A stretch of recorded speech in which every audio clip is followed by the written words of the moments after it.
There we go.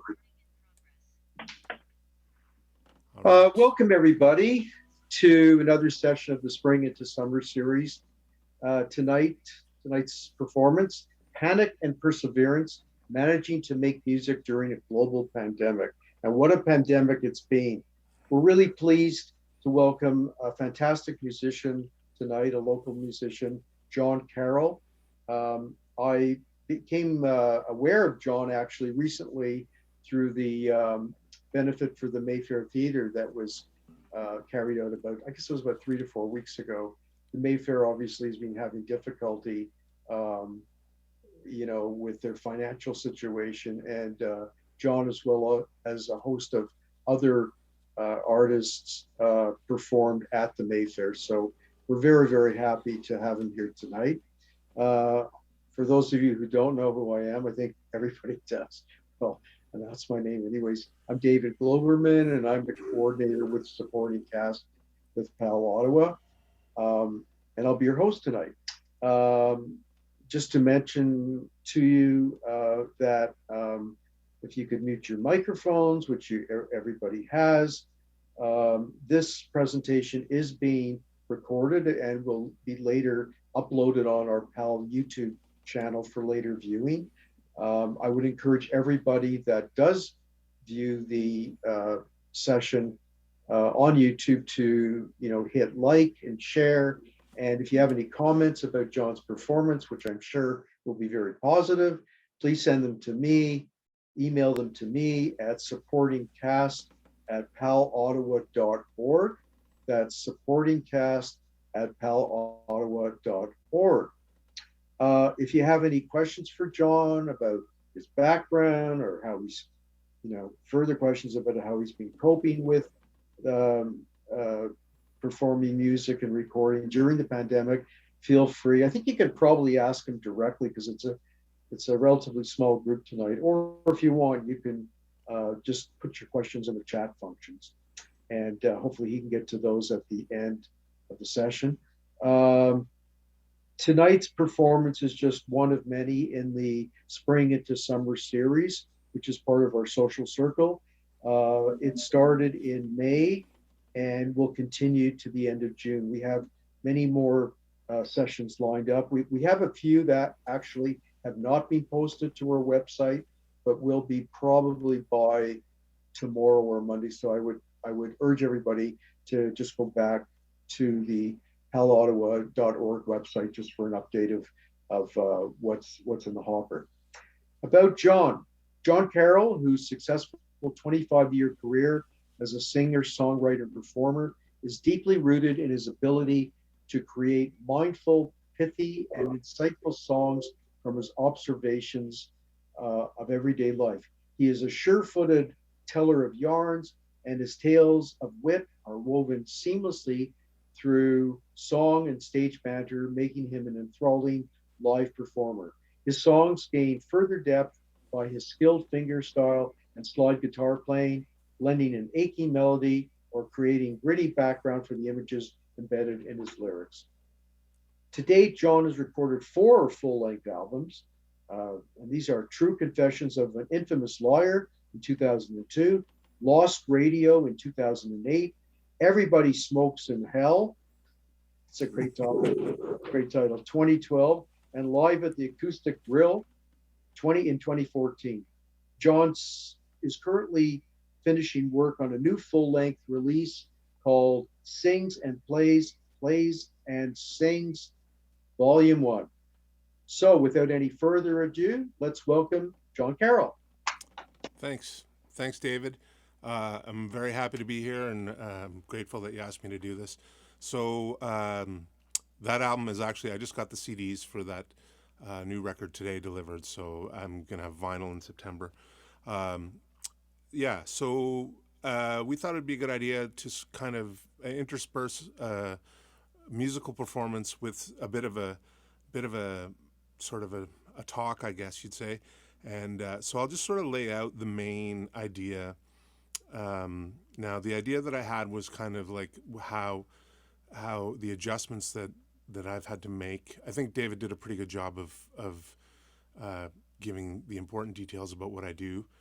But I will add that I'd say in the last 25 years, especially in the last 10 or 15, the majority of what I make my living with music, and the majority of that living is made through live performance. In the earlier stages, when people were still buying a lot more records before sort of the digitization of and the online streaming and all that stuff started, that was a bigger part, and it still is a part of it. But anyways, so my idea was kind of like to try and explore a little bit with what has this pandemic revealed to us about how we consume art, and what it's shown me, I guess, like somewhat anecdotally, to explore that idea. And so I'll get started. What I'm going to do is talk a little bit, as I said, and play a few songs, talk a little bit and play a few songs. I kind of considered doing a talk and then a performance, but I thought it might be nice to mix it up. So I'll say that one thing that I do is I play a regular show every week in the Byward Market at the Lafayette, and that's been going on for about 17 years. And that's been a big part of my sort of local identity as a performer. I have traveled quite a lot and played, but I'll start with a couple of songs, and then I'll sort of get into the presentation. But the first song is actually called The Lafayette, and I thought it would be a good starting point. And so I kind of had been playing that for 4 or 5 years, I think, and began to notice this somewhat, I'd say almost ritualistic, religious quality to the place for a lot of the people that go there. And I mean more than just the humorous, obvious, going there to drink and stuff, but a place of sort of convergence for people. And so I wrote this song, and I'm sure you'll hear that it uses that religion metaphor quite liberally. It's called The Lafayette.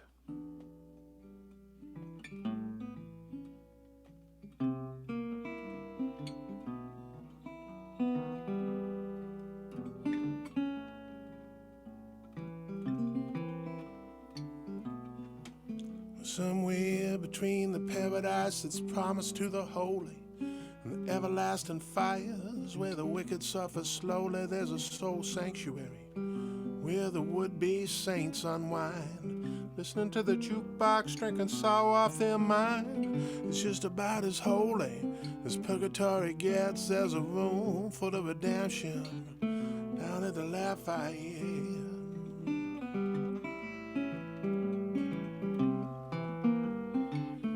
Down at the Lafayette, oh yeah.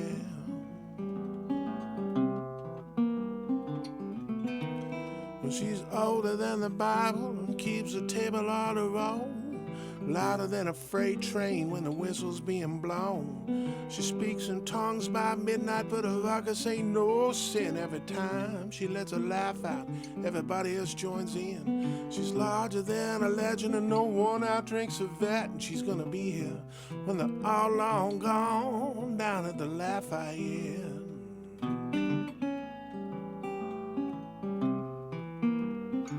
Yeah, down at the Lafayette.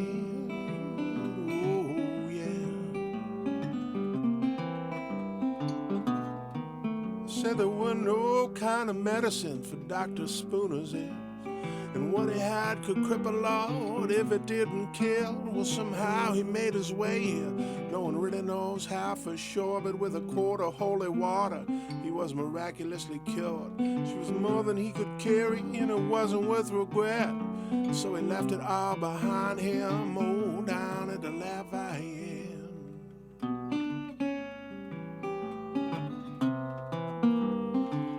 Down at the Lafayette.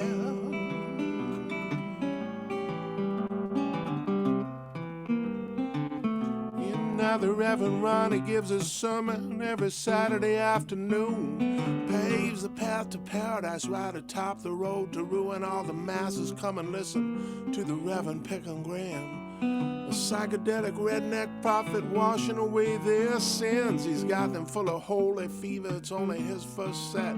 He never lets his flock get lost.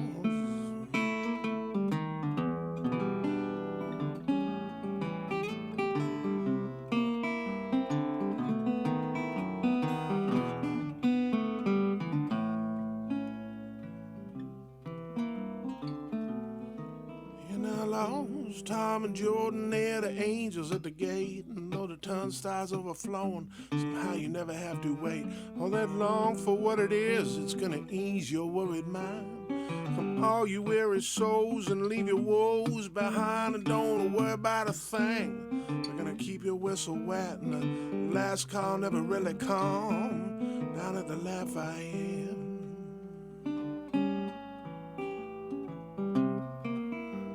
Oh, down at the Lafayette.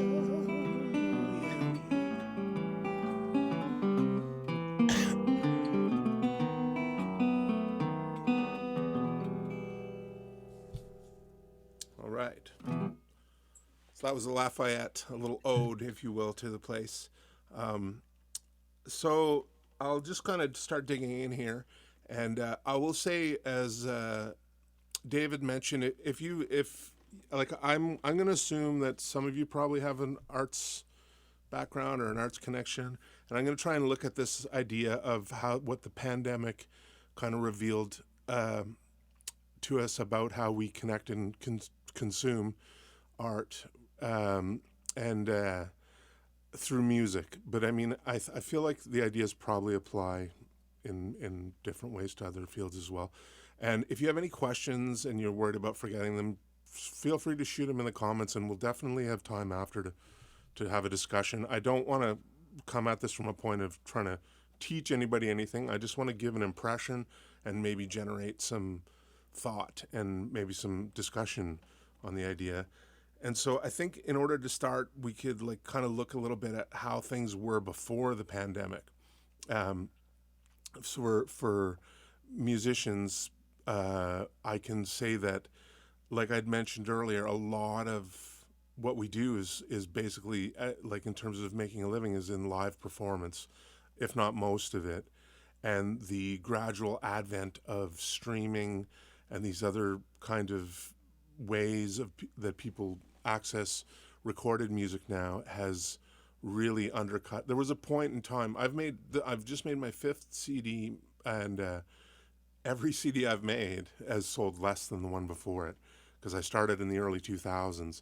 And I don't think that's because they're getting worse. I think it's just because that's the way that it's happened, and more people have turned to digital music. So I'm going to put the idea forth that we kind of already, and for a long time, decades and decades, have been moving towards a state of commodification where the bottom line to anything and a thing's worth is really measured by how much money it can generate.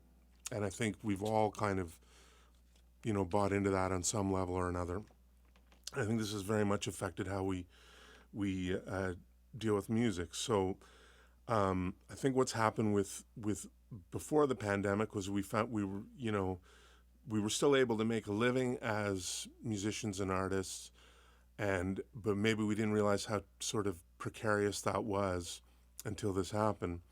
And of course, live performance involving gathering people suddenly being pulled out from underneath us left us with a really glaring question of, okay, well, how do we move forward? And what does it even mean to be a musician or an artist at this point? Because the way that we've defined ourselves is gone.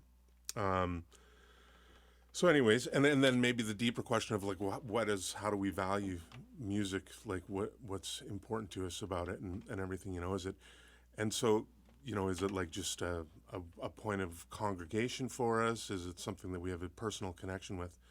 So, yeah, as the lockdown started right away, I think for me and most of the musicians I knew, it was like, what are we going to do?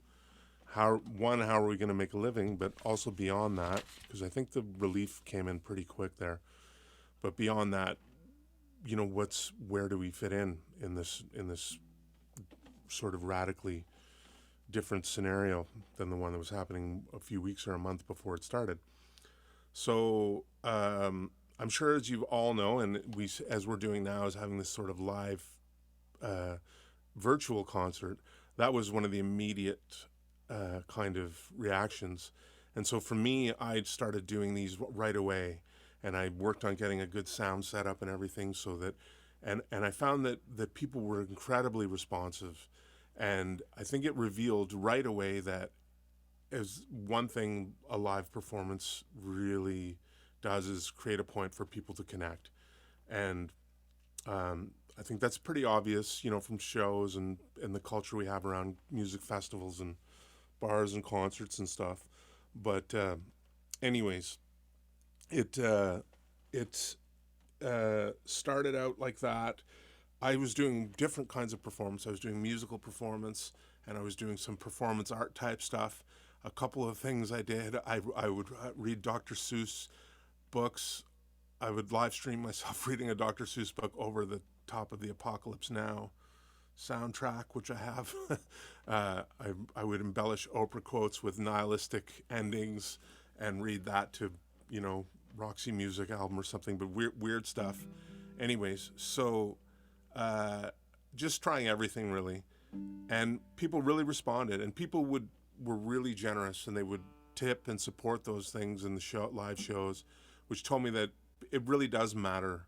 And something about music to me, like that, I've always believed is that the real recipe is like the artist and the audience, and everything else, every other intermediary force is just that. It's an intermediary force, but the connection somehow has to happen between the artist and the audience. And so that was able to happen, right? But there were still other questions, I think, for me, like what is this doing for people other than, because it couldn't have just been that we wanted to get together and hang out, so where does this put us in terms of what does this mean to us?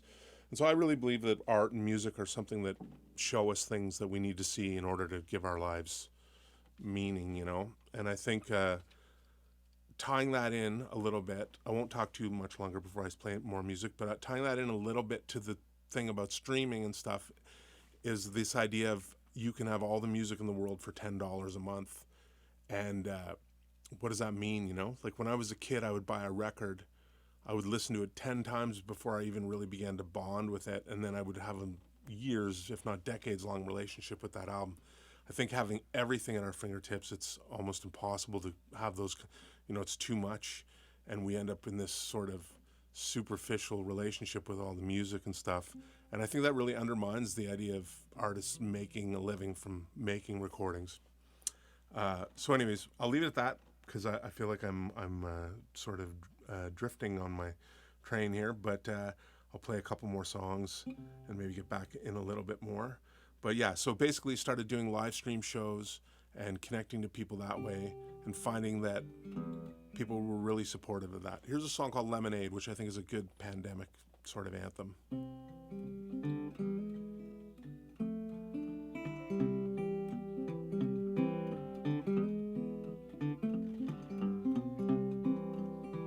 How do you make lemonade when the rain fall down on your parade? You get dealt a sour hand, where do you find that roadside stand where a couple nickels set you up? Something cool to fill your cup with, something sweet that does you good. I'd like to find out if I could, what to do with all that sour juice, and you get stuck in life's caboose when every day brings some bad news. Must be a way to beat the blues. Old man trouble gets you down. How do you run him out of town? Where do you find the sugar and ice gonna make it all taste nice? How do you make lemonade when the rain falls down on your parade? You get dealt a sour hand, where do you find that roadside stand where a couple nickels set you up with something cool to fill your cup with, something sweet that does you good? I'd like to find out if I could.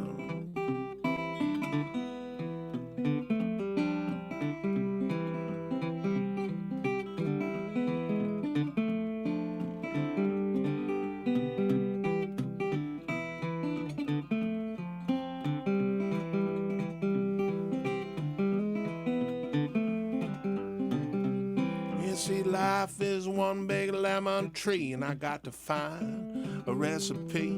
I use up all of this sour fruit, well, it might as well be my pursuit. Squeeze some joy from all this woe. It seems we all are bound to know, yeah. It would make me a happy man. I got to find out if I can. Tell me now, how do you make lemonade when the rain fall down on your parade? You get out the sour hand. Where do you find that roadside stand where a couple nickels sets you up with something cool to fill your cup? Something sweet that does you good. I'd like to find out if I could, yeah.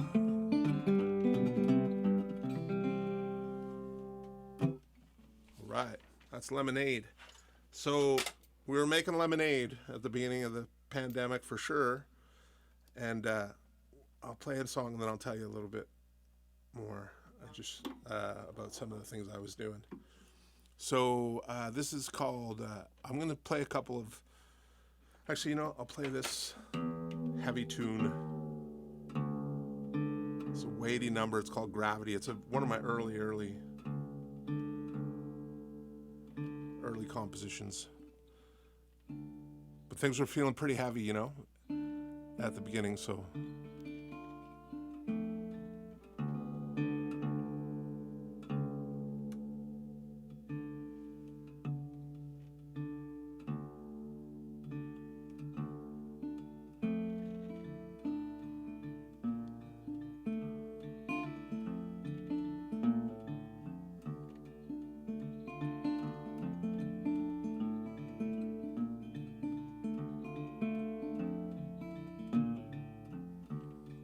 Gravity is strong, you can't go for long. Way off the ground, you got to come down. But the urge to fly is hard to deny, so you got to take care. Keep yourself from falling, keep the stars from falling, keep the sky from falling, keep it all from falling and no bottom. Keep your grip from slipping on the strip of stars you trip upon. Lose yourself, oh, the memories are all forgotten.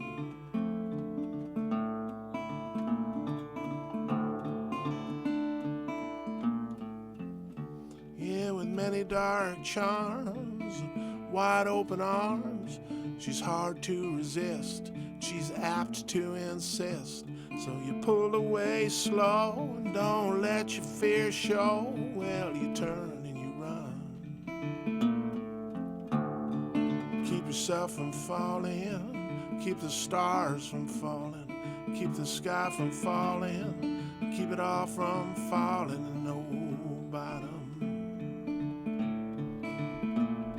And keep your grip from slipping on the strip of stars you trip upon. Lose yourself, the memories are all forgotten. Yeah, stars spread across on a blanket of night, pinholes that beckon, signals of light. As you float and you turn on a sphere spinning round, trying hard in a fog to remember. The trick to not falling is to never look down.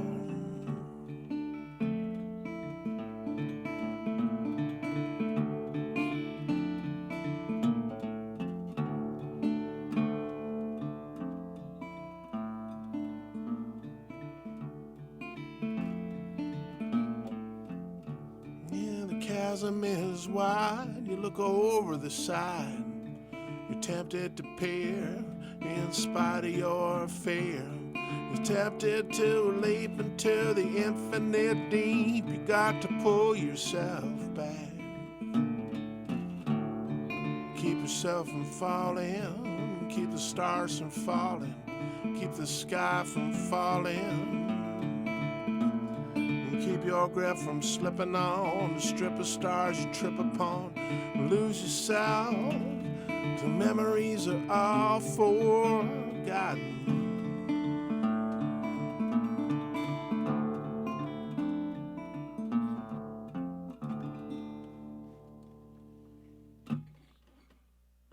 So, of course, it wasn't very clear at the beginning how long This was going to last. There was another thing I did too, where for about 2 months straight, I think almost every night, I did a live stream. I was doing all these live streams on Facebook on late at night, sometimes at 1 or 2 in the morning, where I'd perform lullabies, and that was like sort of a real had a lot of momentum for a while. And I would do weird improvised infomercials, made up products and lullabies, and that was kind of fun. So yeah, people were kind of sticking together virtually, and there was this element of people being able to talk to each other in the chats and stuff, which really helped. But like I said, the bigger question still kind of loomed, which was, what's the value of what we're doing here, or what I'm doing. There's being an artist is like a training ground for really, I mean, I think it's true of everything that there's no certainty. Anything, as we all found out, that everything can change, on a moment's notice, and what we take for granted can suddenly be whisked out from underneath us. But as an artist, you kind of learn that, and I think you kind of know that, at some point there's always a way to get around stuff or to get through stuff, and it wasn't certain what that point was going to be with this. So, I mean, and then gradually there kind of came this point where things were saturated. But what I started seeing was how people were responding, and what was really heartening, I think, was that people were very generous, not just economically, but they would tune in and support stuff. So I think that's one thing, one kind of thing it showed us was that people want that enough that they're gonna get behind it. But I think it's something a little bit deeper, and again, this ties into how we consume and how we listen to music, is that, people want to engage on, I think we have an sort of an instinctual desire, or whatever, an innate desire to engage on more than just what's being offered in this current model of like, have everything you want at the drop of a hat, and any song you want to hear in the world. I think people, even if they don't realize it, seem to crave a deeper relationship to the music they're listening to. Another aspect of it too was like there was a sudden pressure to create like content, like, which is the idea of like, just making stuff to keep people listening, right? And I kind of fell into that trap.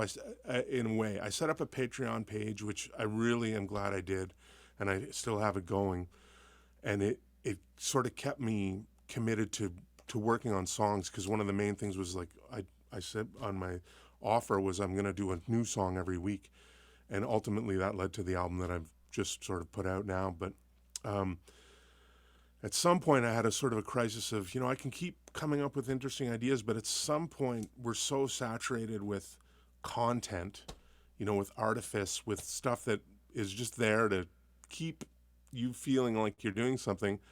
And even with people's best intentions, they can only, I think this is all sort of my take on it, but I think they can only engage for so long with the shallower stuff before it just burns them out, and they don't have anything else to give. And I think for a lot of people, they're trying to show support too. So at some point I became aware of that, and I decided, I'm going to just focus on stuff that feels artful to me and feels like it's offering something. And that might mean a little bit less, but at least it'll hopefully be stuff that people can really feel something from. Because I think that's the thing, sort of what I'm maybe driving at, or one of the things I'm driving at here, is that one of the things that art and music gives us is a real connection to something beyond what we can see in just sort of the everyday world.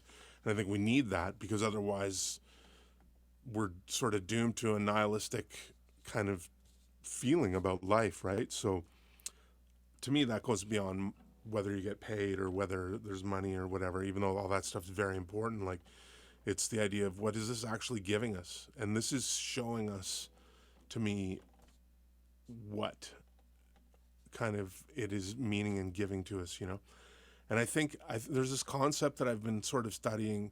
There's a book called Reclaiming Art in the Age of Artifice by a local guy, J.F. Martel, that is, to me, an incredibly powerful book on the state of where we're at with art now, and maybe what it could be doing for us, or what it's done for us and could be doing again.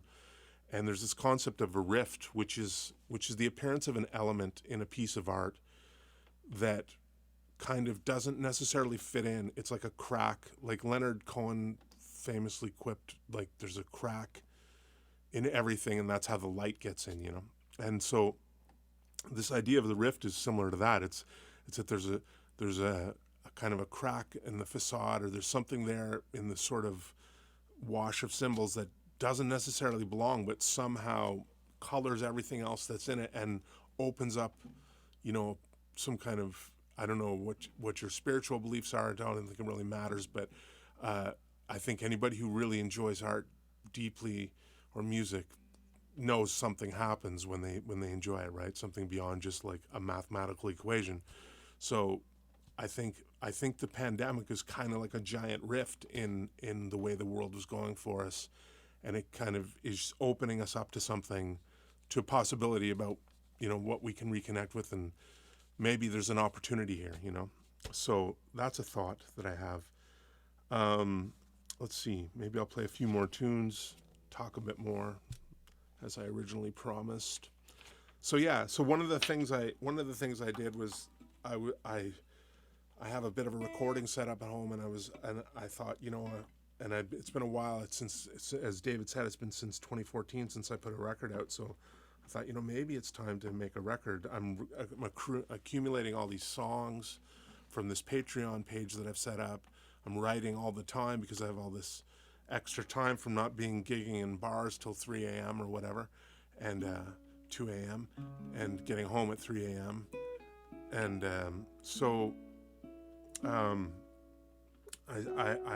was writing, you know, pretty much a song a week for the last, as this whole thing was going on, until about 2 months ago when I started working on this album. That kind of took me out of that groove. But anyways, instrumental songs, recording. So I'll play you one of the songs that's on this record that I did, and it's called Kung Fu Man, and it's this idea of a kind of, it was prompted by a song prompt that I read called Use If in the title, and originally the title was If I Was a Kung Fu Man, and I really like that idea because it kind of directs you from you're still in the world you're in, but it directs you to a world of possibility, right? And I feel like that really fits in with the idea of being bullied, and there's a kind of a craving to have some agency or some power. So anyways, I wrote this song, and I love the symbol, the idea of the Kung Fu Man, the sort of classic thing from the Hong Kong Kung Fu movies, and the idea of this sort of heroic figure with a bent of justice to him. So here we go. It's called Kung Fu Man.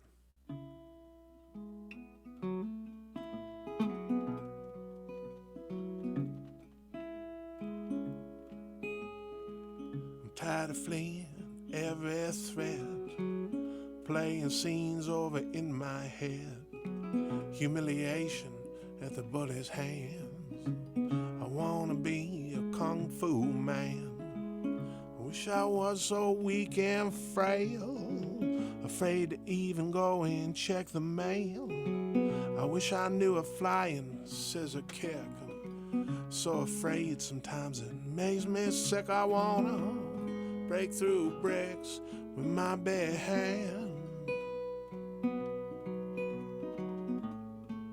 I wanna be a Kung Fu Man.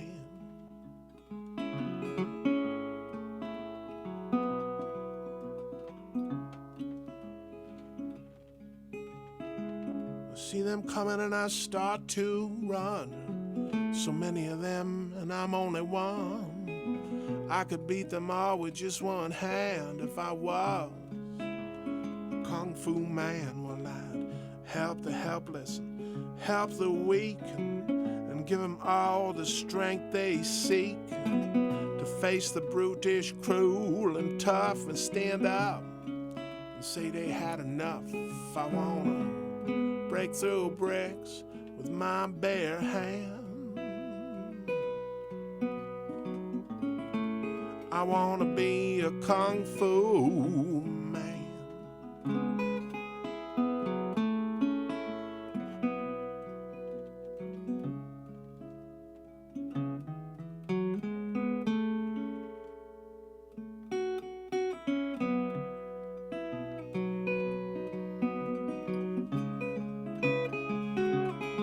Yeah, well, a kung fu man, he don't say much. He'll knock you out with just his touch. A 1-inch punch and a lightning fist, it's futile to resist. Just like Ip Man or Bruce Lee, I'd go anywhere that suited me, just like Jet Li or even Jackie Chan. I wanna be a kung fu man. Well, you never know who I might come across, a bad cop or a mob boss. Thugs and dirty politicians too would be no match for my kung fu. I wanna break through bricks with my bare hand. I wanna be a kung fu man. I wanna be a kung fu man.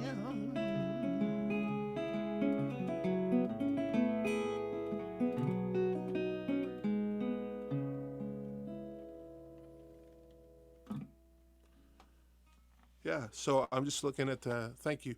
I'm just looking at this question or this expression here. Yeah, I agree. I definitely was working with those themes a lot of isolation and alienation.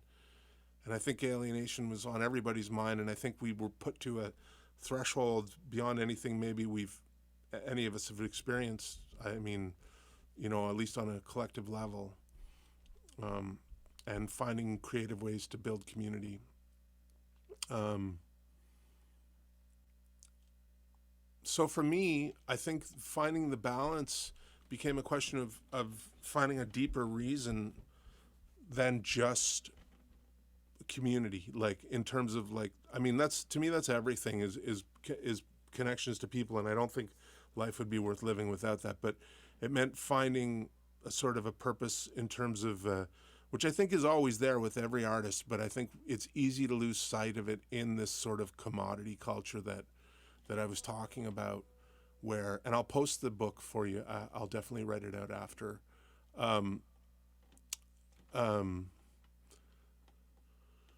So I think it is when you start, and I'm reading your last comment too, Sharon, and it's like finding hope. I think that's really what it is about, is finding light and hope, and connecting with something that's a real light and hope, not just like sort of an idea of what it would be like, but actually I think that's what art does for us. I really believe that it connects us in a real way.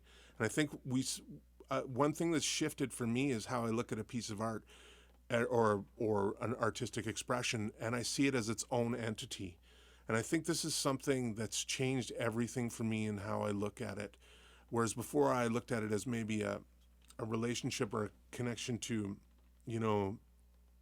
someone's expression of an experience, or I don't know what it was really, but starting to recognize the affect behind it as its own entity, and which explains a lot as an artist when you're writing something and things happen that you don't plan and go beyond. And it's kind of a really relieving thing to me to think that I don't have to be the author of everything. I don't have this responsibility. I just need to sort of show up and do my work, and things will happen. They might not happen every day, but they will happen. And I think that's like starting to recognize what it is. So I almost feel like it's a way of being communicated with by whatever that expression is its own feeling. And it speaks to the artist, who in turn sort of tries to render it or capture it somehow using whatever medium they're using. And then it speaks to the audience who gets to see that. And then they in turn add their own thing to it. So anyways, I think that's one of the things, or one of the main ideas that I wanted to touch on was that it brings us to that point. And that's something that we need. And maybe I think in the last century, you know, art has been kind of trivialized and reduced to, you know, entertainment, right? Which is like, it's fine, and we need entertainment too, but maybe we've lost connection with the sort of transcendental aspect of it. So anyways, that's an idea, and I think that became imperative through this experience because we didn't have the routine and the illusion of, you know, day to day to hide behind. And for me, it certainly caused me to dig way deeper into what I was doing, which, I mean, I've always tried to do, but I've never been forced to do it. I've always had to do it because I wanted to, and I feel like the circumstance was forcing me to do that. And I feel like it brought me to a place where things got interesting, you know. So let's see here. I don't want to talk too much. Yeah, it looks like we're doing pretty good for time. And as a performer, I'm really cognizant of people's attention spans. And I do not like to abuse them.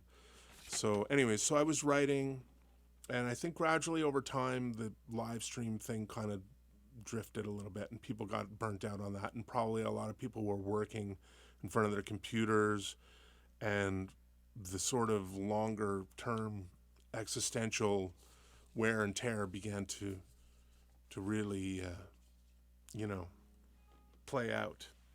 And so it wasn't enough anymore. And yeah. And with each sort of time they lifted the lockdown, I'd go back and do gigs, and I even found ways of doing like house concerts on people's lawns. Yeah. I believe that too, and I've kind of feel like, you know, it's a big. I'm so when I'm saying that, I'm answering the comment. It's great when your songs make personal urban landscape references. To me, I grew up in Ottawa. I left and I came back, and when I came back, I really kind of fell in love with it again. And in the way that you fall in love with a place that you realize you have a connection with that you will never have with any other place because you grew up there and you know it. There's a familiarity.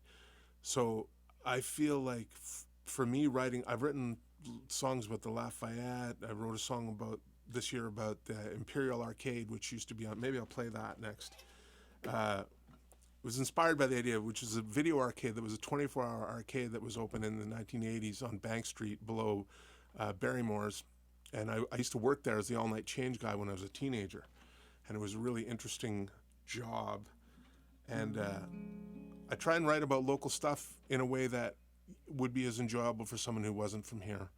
But it's also fun to capture the spirit of these places, because I kind of treat buildings and places as their own entities, you know.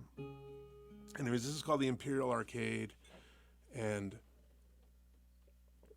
basically I would go into this place at 11 at night and stay there till 7 in the morning. This was how I got into jazz school, because I was able to practice from 4 in the morning on and learn all the stuff I needed to get in. But it was an adventure, and it was pinball and video games.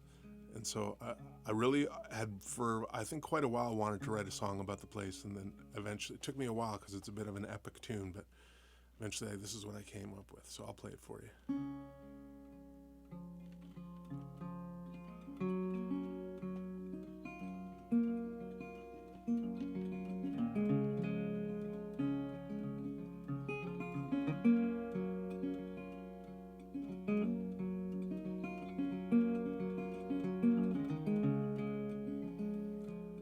Faces were fixated, awash in flashing light. I was riding high on coffee, 'cause it got me through the night. And I checked for her initials, where the high scores were displayed on the midnight shift at the Imperial Arcade. Well, I'd wait for her to come in. I was watching sidewalk traffic inside all the regulars. The late night demographic, oh, some hardcore insomniacs and some pinball fanatics, some drunks and lost romantics, making small talk and making change. Well, you had to put a coin into play, but But it was fun and recreation. It was a quarter for a game. The door was always open there on Bank Street at the Imperial Arcade.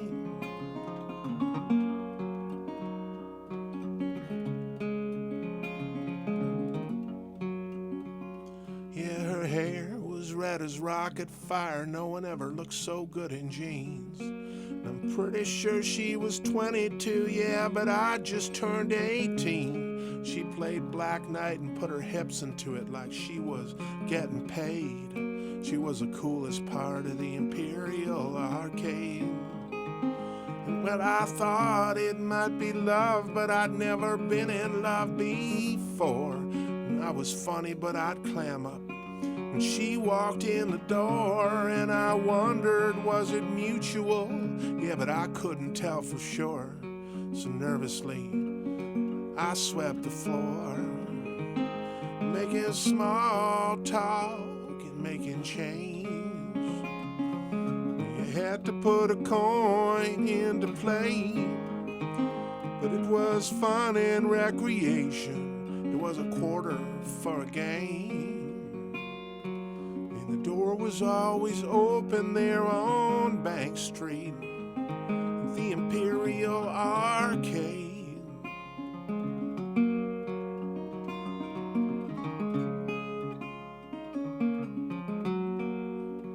One night this stringy long-haired dude walked in looking paranoid and mean, and he was talking to himself out loud by the Arcanoid machine.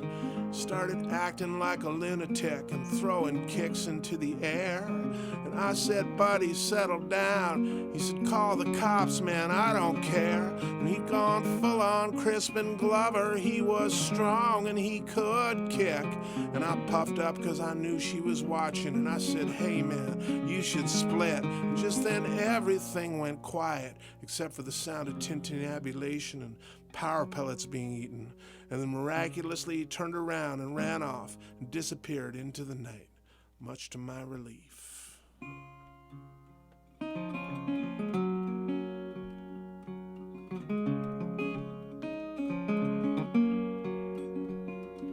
Yeah, maybe it was the adrenaline from my little brush with death. But I was thinking it's now or never, or as soon as I can catch my breath. And I looked around for that red-haired girl, 'cause I was feeling unafraid. Time to step up at the Imperial Arcade. And just then self-doubt hit me hard and like a pinball game on tilt. Well, I stuttered when I talked, and I felt my courage wilt, and my tongue like frozen flippers. It all happened so fast, and the silver ball went rolling past. Making small talk and making change. Well, you had to put a coin into play, but it was fun and recreation. It was a quarter for a game. The door was always open there on Bank Street at the Imperial Arcade. The Imperial Arcade. The Imperial Arcade.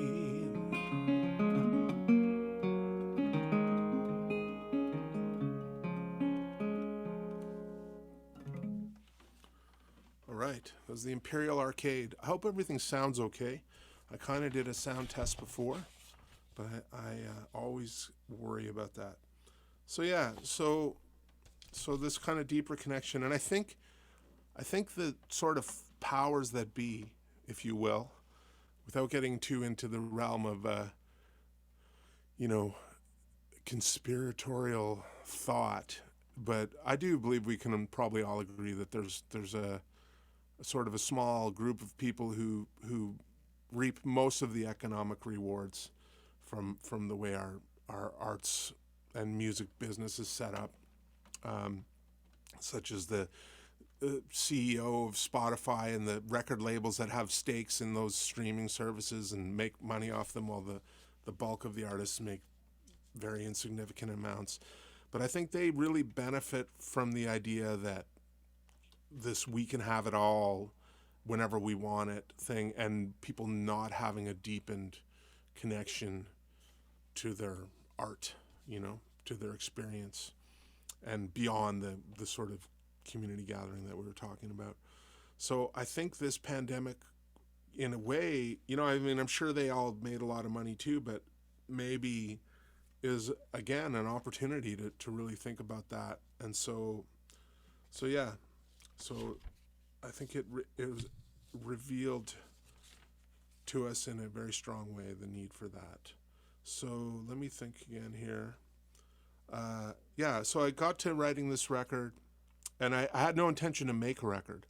And this is starting. We're already into like earlier this year, I think, and I have a sort of an analog recording set up at home, and I thought, I should just make a record. And I've always made records with other musicians working with me. I always try and play with musicians who are way better than me, and I feel like that's one of the ways that I've learned. And I feel like that's a good way to challenge yourself, is to dive into the deep end and just force yourself to swim. So I think to an extent I made 4 records. I think to an extent I might, have leaned on, or as well, kind of always known, okay, well, at least if what I'm doing isn't really great, I've got these great players around. And I thought, what would a good challenge be? Would be to just do a completely stripped down solo record. And so and then I thought, well, there's no way I could pay for that right now. I've gone through most of my money, and there's no end in sight at this point. This was in spring when we were in this last, seemingly longest lockdown. And I thought, why don't I try the crowdfunding route? And so I started a crowdfunding campaign, and I came up with some kind of wacky benefits. And the idea of crowdfunding, if you don't know, is just that it's basically like pre-selling the record, and you be inventive and you come up with offers. So I came up with things like I would give a Zoom lesson, I would do a personal one-on-one virtual serenade, I could cater a date for you. I do cook, so I thought that would be a good offer. No one took me up on that, by the way. Personal songs, which I did sell, and personal letter, different things, and they all included some form of the record as well when it was ready. And shockingly to me, it worked out really great, and I managed to pay for the record, and I've got the CD today, and the vinyl's coming in September, and I was able to pay the producer and the mix engineer and the mastering engineer, and it turned out I'm pretty happy with it. And these songs that I'm playing for you now are songs that are on that record. But so again, people came out really strong in support of what was happening, and I was very heartened by that. And I hope that the offering that I made is worthy of the support that it got. So that does reinforce to me the equation of artist audience, and I think the best thing as artists we can do is do our best to make engaging and meaningful art, and the more people connect. I think art is a very powerful force, and music is, and I'm sure we've all been to shows where you leave the room and you've had a transformative experience, and everything in the outside world has changed as well because of that. I think that's the thing we should be striving for. I'll play some more songs. Again, I'm very open to questions. If anybody has any, I'm happy to answer them, and I'm happy to sort of zone in on anything specific that you feel excited to talk about. And I'm happy to hear things too. I don't imagine that I know everything. This is all from my personal experience and a few of the people that I've sort of been friends with and seen how they've dealt with it. I'll play a song called Lost Radio. This is a song that seems to be really well liked by people who follow my music, and it's an ode to the days when radio was king. And when I was a kid growing up, I used to stay up real late and listen to the radio and listen to music on the radio.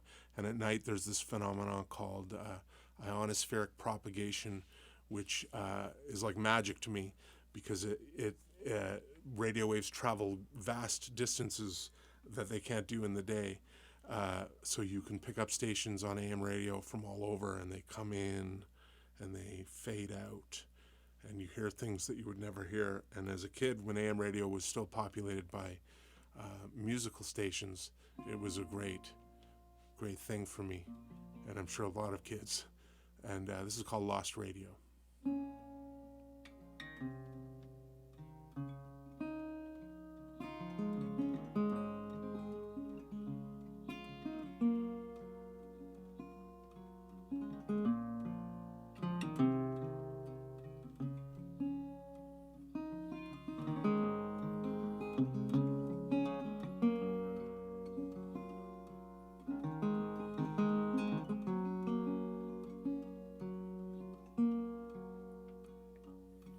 In the darkness of the wee hours, there's a quiet only loneliness can know. But there's comfort in the voice of an old familiar stranger. It's coming in clear and low. It's coming in clear and low. Nothing gets old anymore. It's all gone before you ever see it grow. These dusty tubes seem like they were made to last forever. And there's forgiveness in their gentle glow. Forgiveness in their gentle glow.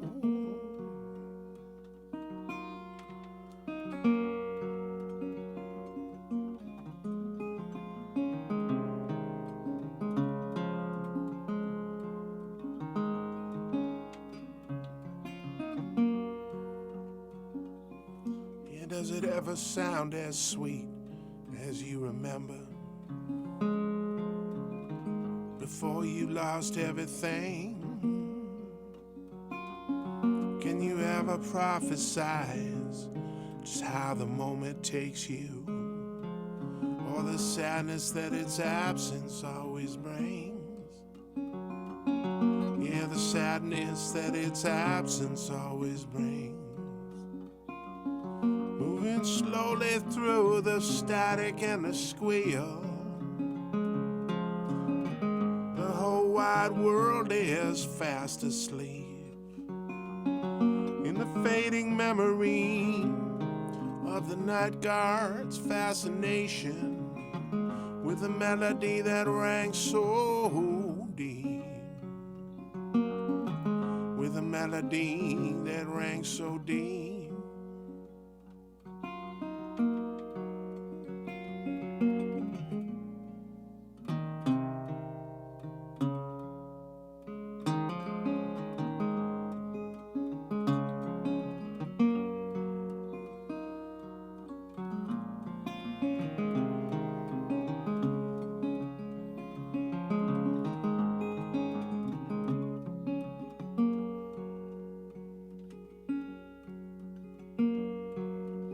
Dreaming on these old abandoned airwaves of a friend that used to guide you through the night,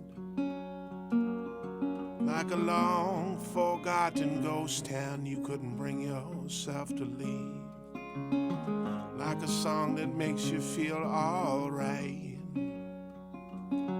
like a simple song that makes you feel alright. In the darkness of the wee hour, there's a quiet only loneliness can know. When there's comfort in the voice of an old familiar stranger, it's coming in clear and low. It's coming in clear and low. Coming in clear and low.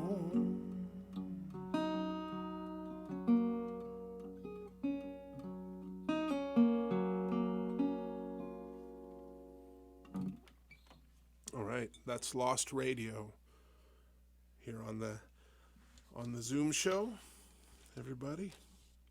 Yeah, so I think I've kind of gone through most of what I had to say.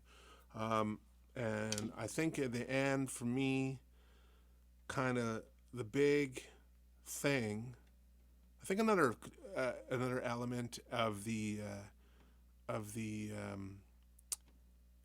way that things are and were before the pandemic is that we're kind of taught in a way to not trust ourselves. Like we have these sort of authoritative voices of critique in society, and we kind of all defer to them. I mean, I don't mean we all do. I'm sure there's a lot of great thinkers around, but I think in general, people really, are taught, there's a real fear of not picking the right thing to like or whatever, or liking the wrong thing even.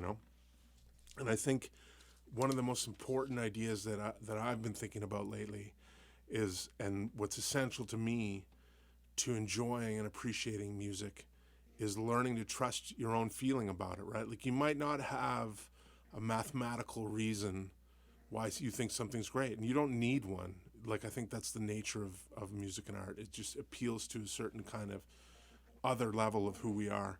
And so I think that's when I'm thinking of what the things we can do to sort of to capture this opportunity and to take it somewhere. I think that's one of the main things we can do is kind of teach ourselves that. How's it going, David? Is everything good there? Or? Yeah, no, sorry. I'm trying to get the right light on me, but unfortunately, I'm Okay, still okay. emerging No, from the shadows. no worries. Okay, so that's one of the main things, and the other thing I think is to support, and this idea of supporting art and supporting local art. Obviously, that's not a new idea, but I think that idea tends to play out in terms of where we spend our money, which is a great thing, and I'm not going to shoot that idea down, and I've benefited greatly from that as an artist. But I think supporting art means something more than that, and it means letting yourself be engaged by it in a way that can maybe spending time with it, and I think that's maybe a more important form of how we support art than necessarily just putting your money where your mouth is great. But I think relearning that skill and I think probably a lot of people have it, but I think maybe if more of us had it, would be better. So abundance is a great thing, and economic abundance is great, but really taking those things and getting into them. So those are the kind of questions, and maybe if people want to shoot out their ideas too, but what they think, and maybe don't agree with what I'm saying, that's fine too. I have no problem with that. So anyways, so that's where it's left me, is with these ideas of how to move forward now that we're winding down from this event, or we seem to be winding down, and that's to get back to my original idea. That's what the pandemic has kind of shown me about how we consume, and I don't even like the word consume when it comes to art, but how we connect to art, I'll say. So I'll play a few more songs, maybe 2 more songs, and if that's okay with everyone, and then maybe we can, if you guys want to come on camera, I'm really happy to have face-to-face. I think this is one of the beautiful things about Zoom as opposed to doing a live stream on Facebook, is you can see the people's faces. So if you want to, but if you'd rather not, that's fine too. So I'll play 2 more songs, and then if we want to, do we want to leave a bit of time for discussion, David? Is that a... Yeah, we can leave 5-10 minutes if it's okay with you. Yeah, that's totally fine, and it Yeah. doesn't. We don't have to have a heavy talk. No, Maybe, just something. yeah, if you guys just want to chat about the music or about anything or about yourselves, I'd love to hear it. So I'll play a song that I wrote earlier this year, and I wrote this. I had this idea for a couple of months, and there's this thing that I'm sure we've all heard.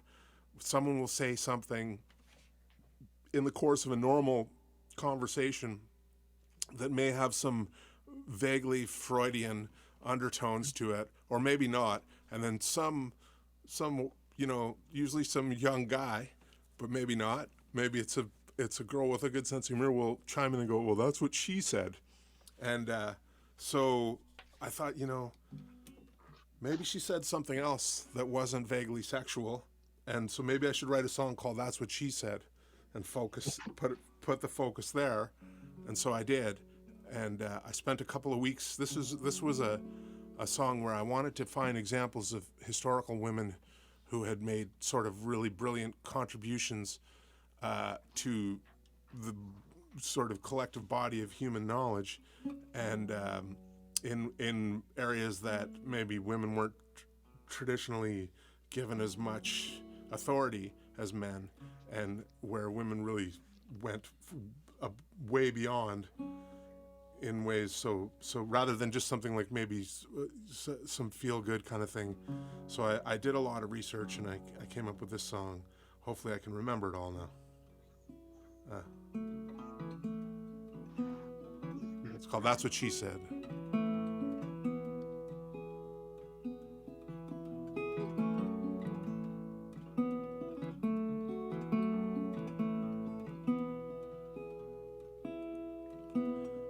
Patty and I were looking up at the sky.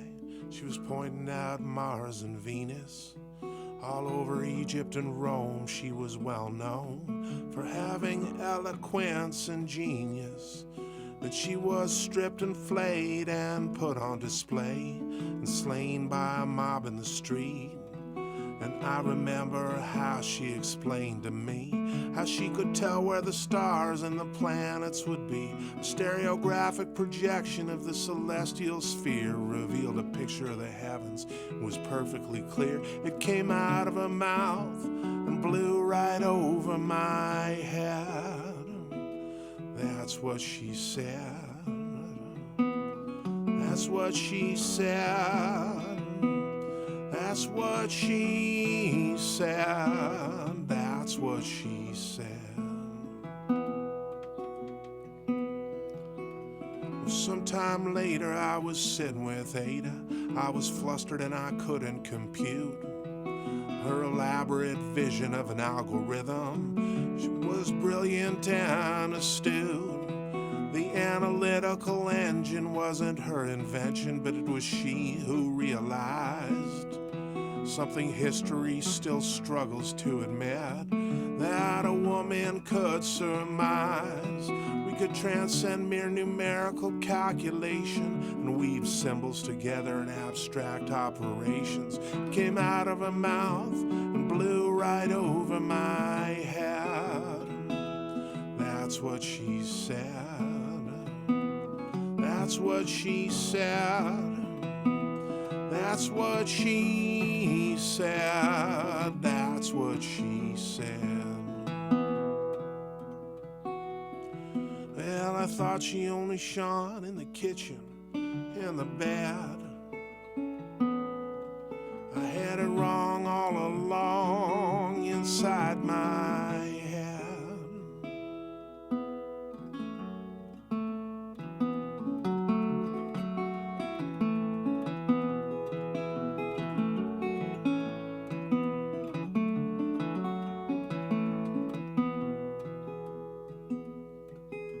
Strolling with Cecilia, hoping she'd reveal what fueled her curiosity, what ignited the spark to investigate the stars' electromagnetic energy. An intellectual titan whose work enlightened and conclusively elevated. And she did it all from the back pages to which she'd been relegated.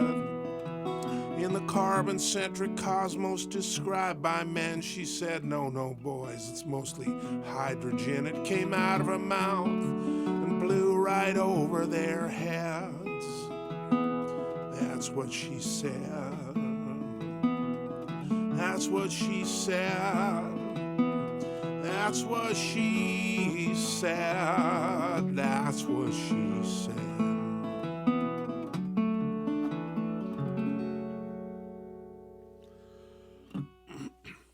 Pardon me, got a little frog in my throat. So that's what she said. Can I play on the slide? Yeah, I can do that. I'll just grab it. It's right behind me here. Close it out with a little slide music. Just give me one quick second. Oh, I'm attached.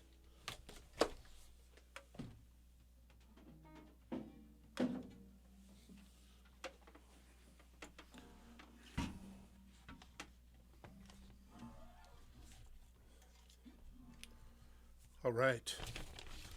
Yeah, so I'll play one more, and then we'll have a little time to shoot the breeze. And I'm happy to answer any questions, and I'll write up the name of that book that I was talking about. And let's see here.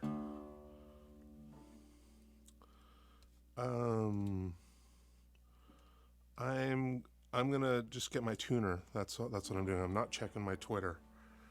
And just tune this guitar up.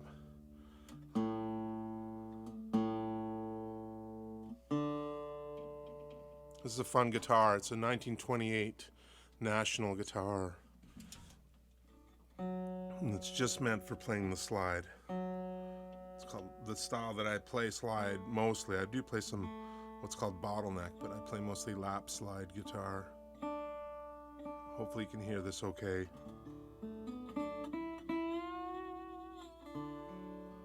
So this is kind of maybe a good optimistic song to end on.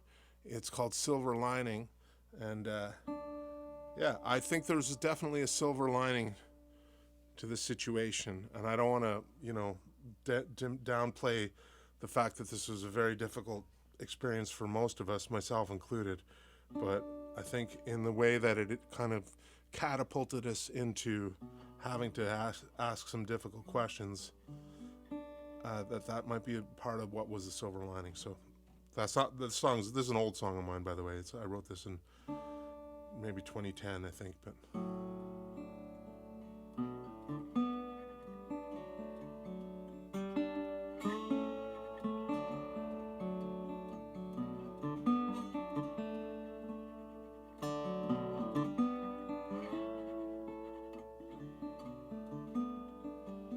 Cold dark clouds fill the sky, been forever since the sun was shining.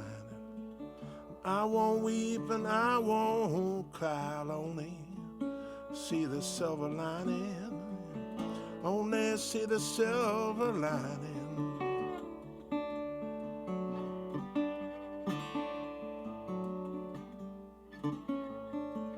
Oh my child, there's so much sorrow, which our darker selves are dining.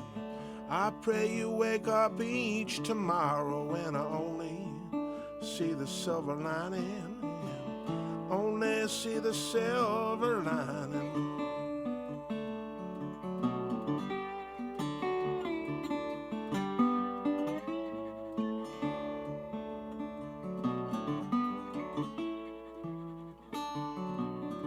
Yeah, this hard-won peace worth all the pain was the cost of its divining, and I want to lose myself out in the rain. Yeah. Only see the silver lining, only see the silver lining. Yeah. I surrender into the love, all that you and I, we are designing.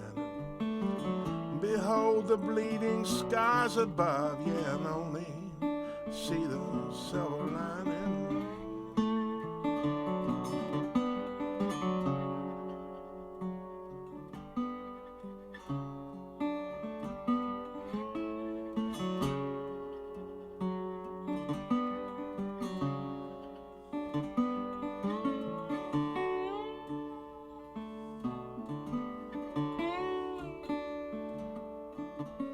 Now come my love, let's leave behind all this woe and endless pining, and wanting only what we find, yet only see the silver lining, only see the silver lining, yet only.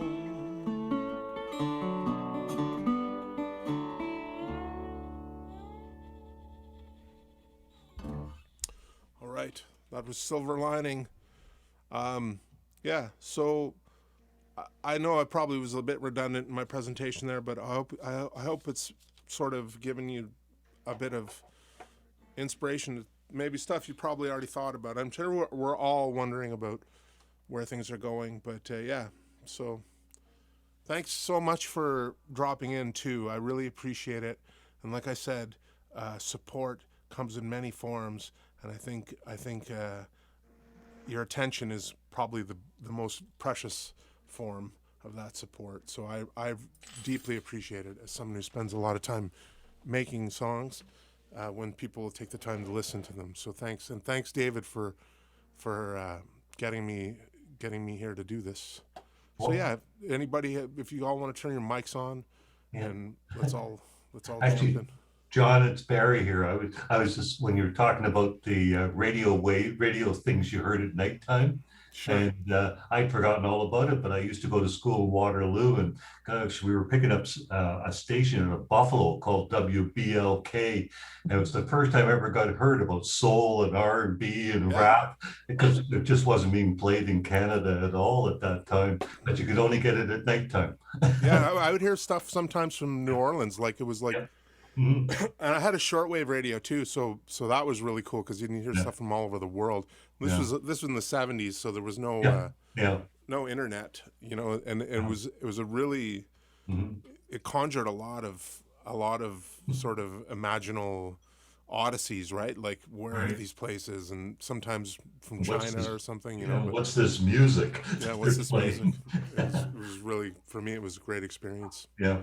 Yeah. Yeah. John, you mentioned that you said something really interesting, and I think we're all probably old enough to remember this. But I remember, and you mentioned this yesterday, that we remember when vinyl was the only way to buy records, and you'd go to places like here in Ottawa. I think it was called Sherman's. Yeah, I Uh, remember Sherman's. Yeah. the Sherman's on the mall, and I used to go down to Billings Bridge to buy records. But then Treble I thought clef. they were Treble Clef. That's right. Yeah. Back then they were, I don't know, $5, $6, and there was the whole process of buying the album, taking a knife and splitting the edge, taking it out, and the smell of that vinyl, and savoring every single song on it, listening to it over and over and over again, and appreciating that. I don't want to call it redundancy, but just that repeated repetition of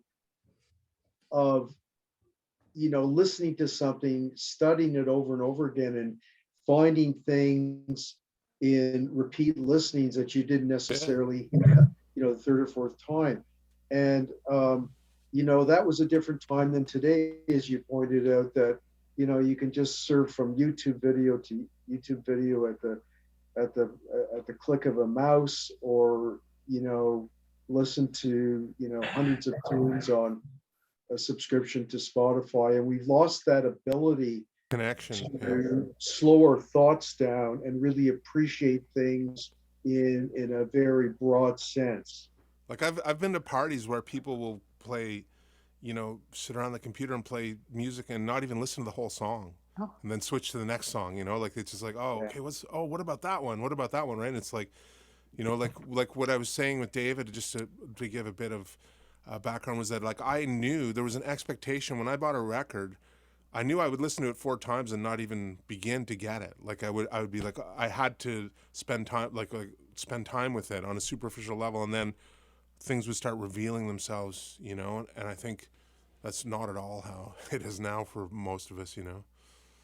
It's really changed. Yeah. Well, isn't it based on like Spotify? It has to be 30 seconds before it counts as a click. Like, if you don't listen to the song, like, people actually don't listen for 30 seconds. And if they don't listen to the 30 seconds, you don't get paid for it.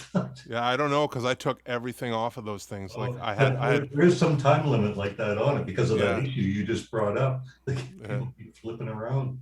I am so militantly against those streaming services. Like, I had my first record on through a deal, like a sort of a one with CD Baby, where I signed a thing. It was like, they'll put it on all of them, and that was from like 2004 when that started. And I was like, if I keep trash talking these things, I better take all my music off of them. And also, I was like, I don't want to put even, I know it's a minute whatever I'm doing bit of energy, but it's the same sort of thing. It's like, everything matters, right? And so I just took everything off, and I just refused. And I try and gently sort of, I'm going to take the reverb off. I try and gently sort of encourage people to think about the idea that is all the music in the world worth $10 a month? You know, like it's not just that they're cut a solo, it's that we're shifting into this consciousness of, oh yeah, like I should have everything for basically nothing. And it's like, wouldn't it be better if you had like, you know, 3 things that you really loved or something that you could really connect with, rather than have everything and nothing means anything, you know? Like, I mean, we all kind of know that because we've all been, that's how it was. And I think for young people, it's harder because, like, I mean, you know, teenagers and stuff now, and it's like they don't even have a template to sort of base that on, right? Actually, I was going to say something about you just reminded me Desert Island Disc, and I have to say have you done a radio show yourself? I don't know, because I've been away from Ottawa like a long time overseas, and then I've come back. So you're obviously a presence here. And do you do a sort of a radio show? I mean, I've done a lot of local radio. I've done a lot of radio in all the places I've sort of traveled and lived. I really focus as much energy as I can on community radio. And when I do my releases, I send them to like community radio stations. I think they're the people that care about music. The people that listen are the people that care about music, and the DJs are the people that care about music. And CBC, to a lesser extent now, but for a long time, especially earlier on, like they really propped up what I was doing, and I think made an effort to prop up local music as much as they could. And I think when Harper kind of gutted them, that changed a lot of stuff, because everything really changed in that era where, you know, they stacked the board, they cut all their money. There was this sort of relentless propaganda campaign. And so they ran out of resources, I think, for a lot. They still have them, and I think they've been forced to try and compete with like corporate radio. And so they try and ape them in order to, you know, stay relevant, whatever that means. Yeah. And so I think they end up losing a lot of their value. And I think at some point, like there was this, I don't know if any of you guys remember Brave New Waves, but there was this show called Brave New Waves for a few decades that was like a late night show, and they would play the weirdest, crazy music and like stuff that they just won't play now. It's all very smooth and palatable now, and it's hard to find anything like riff-like or interesting in it, but it's all very, you know, to my ear, it's like this could all be, any of it could be the same thing, you know, like it's formulaic and stuff. So I think at some point CBC, to answer your question, I was more engaged. I still occasionally do stuff with them. Like I think the last time I went on was just before the pandemic, but yeah. So community radio definitely, and CBC when they're game, you know. Well, the idea of doing a show like, I'm from Philadelphia originally, Okay. and our university was very important. The community radio was jazz, of course. It was North Philly. But the whole idea of the sounds that come out of Philadelphia, but the idea of storytelling and people personally, like you choosing to tell stories about your choices, and also about the listening. What you just did tonight really was, I have a 19-year-old, so the whole idea of teaching a young person how to listen again. Yeah. I mean, to listen, period. And they sort of like, if it's going back to vinyl, my daughter wants to, she's buying the vinyl and stuff, but it's not about being an audiophile like it used to be. You know, you go and you sort of, it's like a religion. It's about the inner connection, like you're talking about. How many times we listened and we never saw anything? There was no MTV. We didn't see images. It was just the music.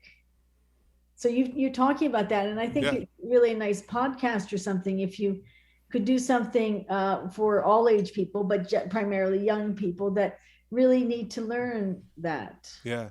I mean, I think the thing about it that I think is that I think there's a sort of a fundamental need for that, right? Like I think if you look at human history, I mean, it's always been, you know, art didn't just show up in the last 100 years or 200 years. It's been there all along. Like if you've ever seen that movie Cave of Forgotten Dreams, it's a Werner Herzog documentary on the Chauvet Caves in the south of France. And basically, like, you know, there's these cave paintings that are, you know, very advanced, and like, you know, he reasoned, or I don't know if it was him who reasoned, but he reasoned that because of the nature of the paintings, like, you know, they would be like an ibex with multiple legs, and the fact that you had to go in the cave and you could only use like flame, that they were kind of creating this sort of form of cinema, right? So, you know, if you think that's 30,000 years ago, okay, so if you think about that, like, that tells us that this is always something. You know, I think that the fact that we've lost that connection in a lot of way, and I think the forces of commodification have driven that, you know, because they know that they can make more money if they can just keep the turnover going, and they can cut out all the other, you know, now we don't have to pay the artists, they'll just keep giving it to us, you know, like. But I think ultimately that creates a state of disenchantment or something, that people have to kind of fill that void, you know. And like, so I think, yeah, any guidance, but I think I'm optimistic. Like, I believe that we're going to end up there one way or another. I think that's part of our experience, and I think that my hope is that if people can just one at a time even engage that way, that will have an infectious kind of sort of result, and that we might all end up rediscovering what it is we need to, and then everything will be great. that's the 18-year-old in me talking. Eternal optimist.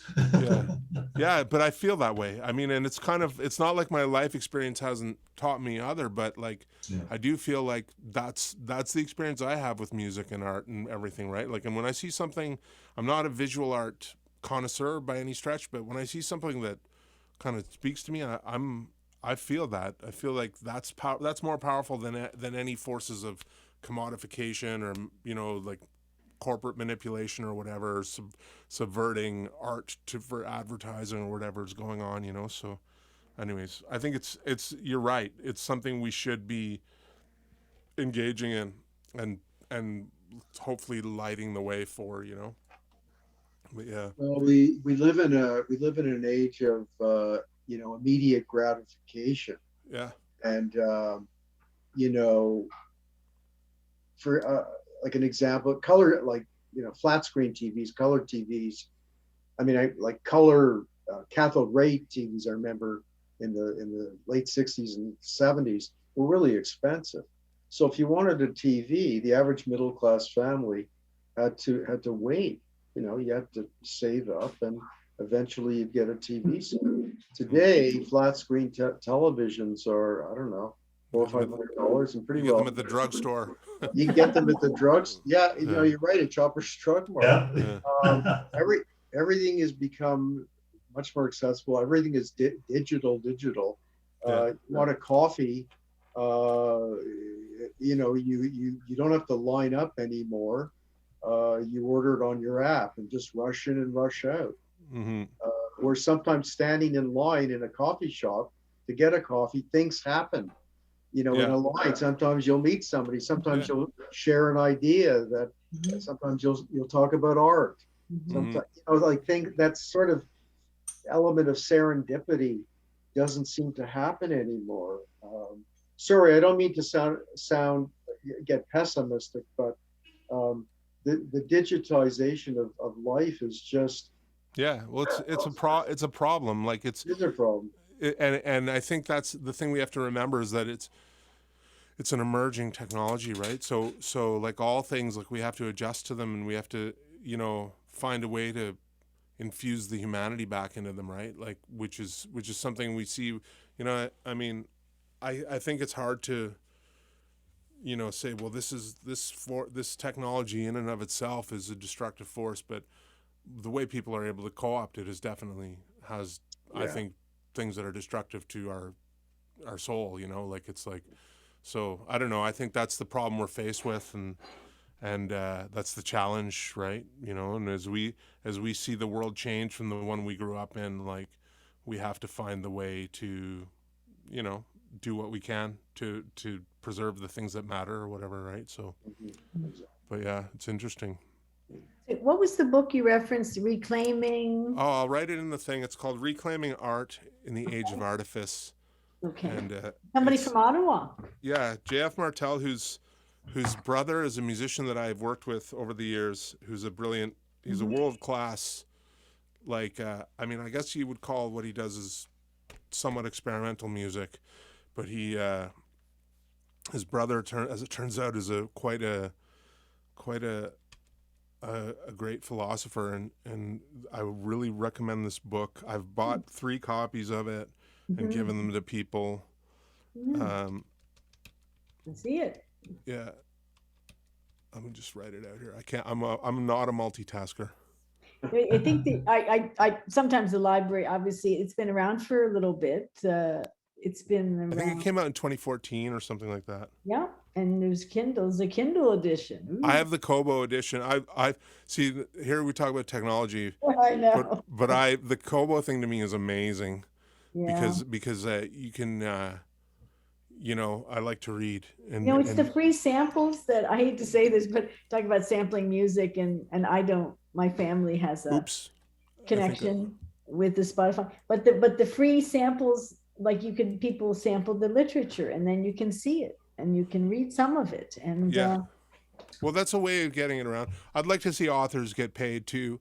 And the one thing that's really cool is there's a thing called Project Gutenberg, which is basically like an online thing that anything that's out of copyright, they try and transcribe. So if it's over like 100 years old, chances are you'll find it there, and it's free, and that makes sense, right? Like those things that are like, you can get all of Dostoevsky, you can get all like Tolstoy, all the Russians, you can get like all the old philosophers, and anything. There's like literally a million books on there, and they're all free for the taking.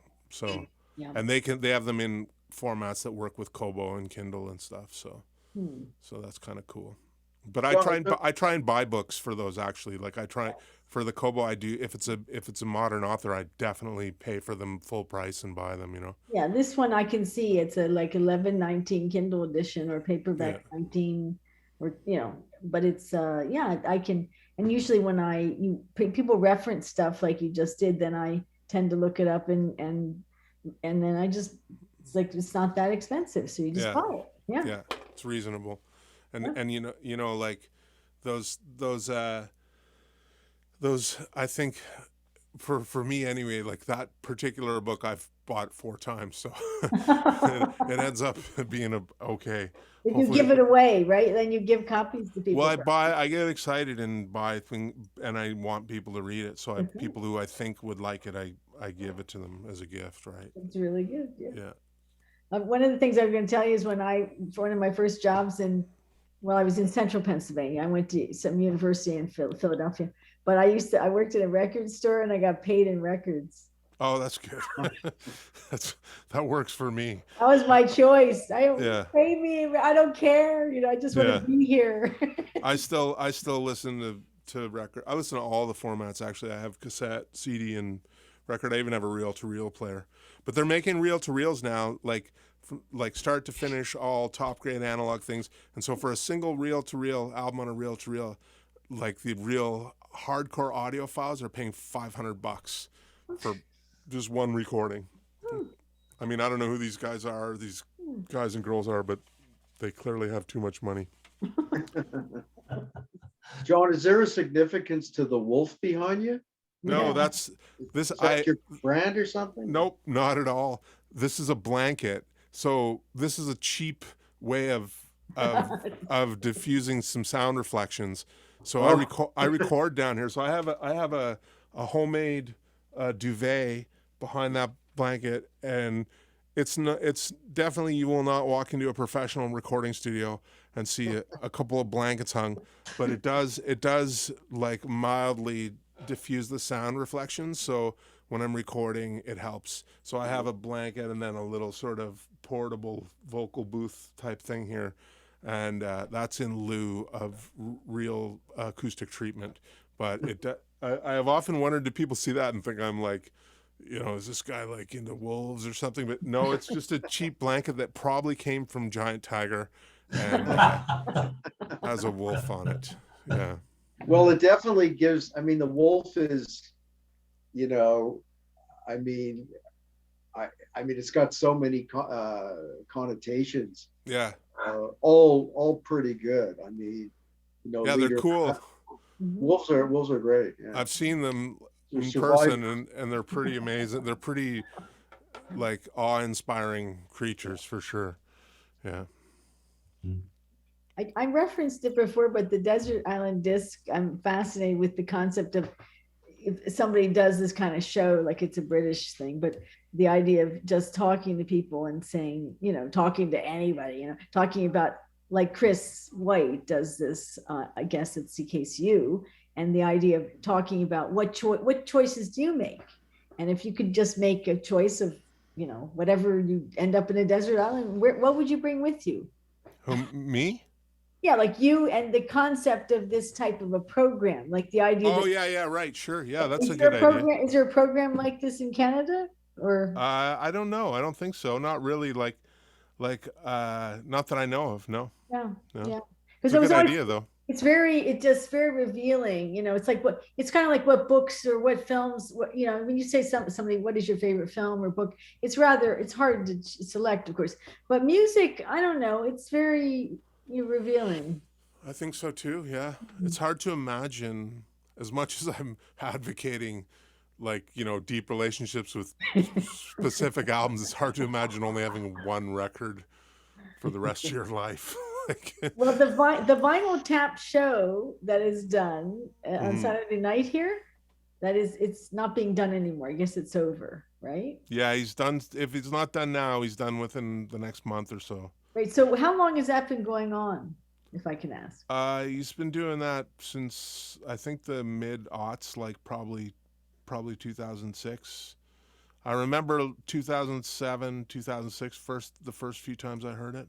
So are they packaged just in like you can listen, like there's like a X number of them, and then you can just listen to any of them? Are you talking about the CBC show? Yeah. Yeah, so like that's a CBC show that's syndicated, right? Like, yeah. Like, so I believe there's probably a podcast version of it, like CBC does with most of their programs. And I know that he's on like Sirius or something like that, like where he's, and it plays twice a week. And I have sometimes trouble with that show because he talks an awful lot about himself. Yeah, I know. He knows everybody. Yeah, and it's a lot of name dropping and stuff. And I mean, I recognize that he's had a significant sort of role to play in the rock history, but I think you know, with an opportunity like that, and knowing, you know, kind of knowing how it works, you know, like how when you play your own music a lot, you do get more money, right? So with CBC, there's a spiritual component to it. If you did that show, the idea of something insightful, and that is not about the ego, and then it becomes it's the experience of listening and talking and storytelling, but not about who you know. Yeah, well, I think that's it. Like that's the thing, and I think there are shows probably like that where sort of the elder statesmen of the business, or elder stateswomen, you know, kind of hopefully that's, you know, a point where they can tell those stories of their experiences in a way that's not self-aggrandizing or whatever, right? Well, you could do this for us in Ottawa. I could try, but I feel like there's a lot of people who have had way more interesting experiences, you know, like to me, it's like there's, you know, I mean, I don't know. And I'm still kind of preoccupied with making music. Right. So for me, I feel like there's a finite sort of trajectory here. Right. So I don't, you know, I just turned 51 and I'm like, I don't know how long I have, because I mean, music is a physical thing. Right. Like, so I feel, you know, when I was 20 and I took everything for granted, there was no sense of urgency. But at this point, I feel like it's pretty important to try and keep doing this as much as possible. And I have kids, you know, so I want there to be something coming. I wasn't suggesting you stop doing music, but I just meant that there's a different type of an angle if you did it as a not a weekly or anything like that. But it's just the idea of the quality of listening. And I'm a Quaker as well. So we've been talking a lot about the issue of people listening, the ability to listen beyond just people talk and don't listen because people prepare what they're going to say next. While they're listening to you, they're thinking of what they're going to say. But if we actually taught more about how to listen. Yeah.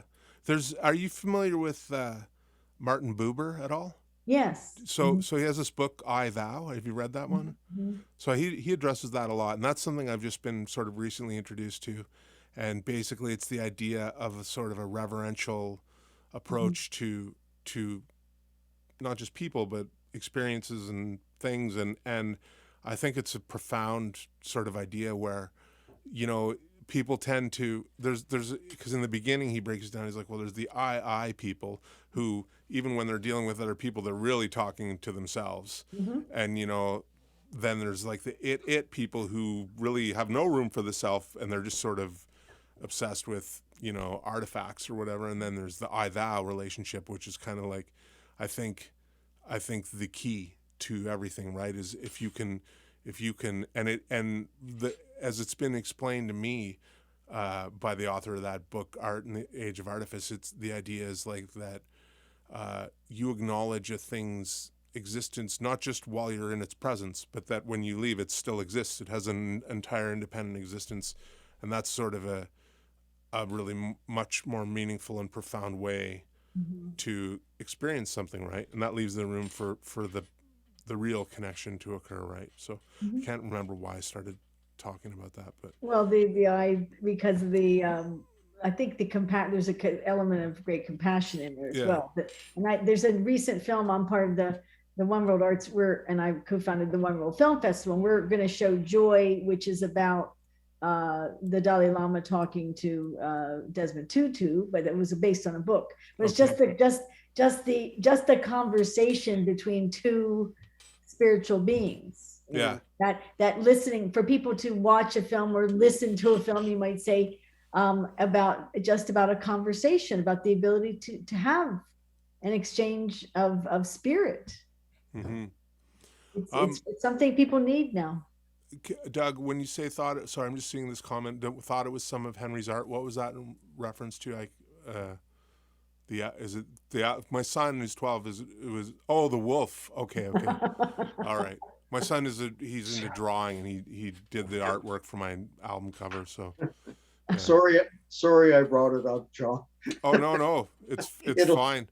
You're the first person. You win the prize because no one's brought it up before, and I thought, it might be a cheesy thing, or people might, but I'm kind of more. I kind of more like enjoy the idea of not pointing it out or not drawing attention to it, and sort of letting it be like, oh, somebody might think I'm really into wolves or whatever, but it doesn't really matter. But it's really just utility. Like it's just to stop the sound waves from bouncing back into the microphone and hopefully improve the quality of the recordings that I do here. So but you have revealed the mystery. You have the puzzle it's like the mystery of life, and then you've revealed it all. Yes, I've pulled the curtain.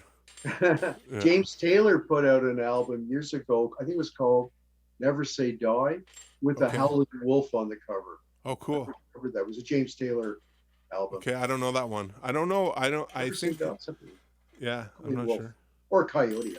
Well, yeah, and literally album covers, you mentioned it, the tactile opening of the album and the slicing of it and all that. Like one of the courses I took in university or college was the album design, you know. Oh, and it was cool. It's like this whole art, and like even just people talking about album art now is so cool, because then young people, right, people of any age can appreciate that. Yeah.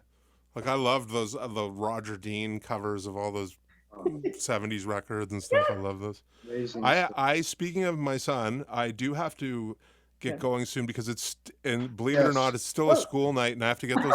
My kids are upstairs with their minds being dissolved by digital media, and so I need to rescue. I was just going to interject because you talked about getting, I don't know, I think it was the Lafayette or some other place. You talked about getting home at 4 a.m. I was thinking, the poor guy, you know, we're keeping you up till, you know. Oh yeah, no, this is morning to me. Like a year and a half later into this thing, I still You know, I spent 20 years like on that schedule, right? So it's Yeah. in me. Like I still, you know, feel sleepy till about 7 p.m. And then even though I'm up all day, you know, You get your and then at 10 o'clock my brain kicks in and it's like, okay, maybe do some work now or something, right? But that's all from that sort of conditioning, right? But yeah, no, yeah, it's late. They're late nights for sure. for sure. So listen, John, I want to thank you again for a fantastic performance and you know your insights into how you know COVID has affected you and how it's affected the music industry. I think really gives us food for thought Great. as to how things will be when things open up. And you know, I hope that I share your. I think hopefully we can share your optimism that people will take more time to appreciate the arts, Yeah. contribute to the arts, because things everything can be taken away on different levels very very quickly as we've learned. Yeah. And hopefully we can not just we but everybody in society could be cognizant of that. Yeah, So I think we all know, you know, I don't think I'm presenting anything novel. no, These are the things I've thought of, right? And it's like I think we all kind of, and probably everyone here anyway, because we're all at an art event, right? You know, like we all know the importance. I think it's just maybe there's an opportunity here, you know, like I think there is. yeah. So listen, thank you again Okay, on thank behalf you of very much. Pal Thank Ottawa and our audience. And as I mentioned earlier, this session will be posted on our Pal YouTube channel. Thank you to the Thanks, Doug. City of Ottawa for funding this presentation. And there are more presentations coming up. Please check the spring into summer link on the palottawa.org link. Tomorrow afternoon, we have a very interesting sculptor that's going to be presenting. James Cook will be on at 2 p.m. So for those of you that have not registered, please register as soon as possible. So for Pell Ottawa, thank you very much to John Carroll and to the audience for coming tonight. Stay safe. And John, thank you again. And let's all stay in touch. Thank you so much, everybody. I Thank really you. deeply grateful for your time. Okay, take care, everyone. Thanks. Bye-bye. Bye, Joe. Thank you. Bye bye.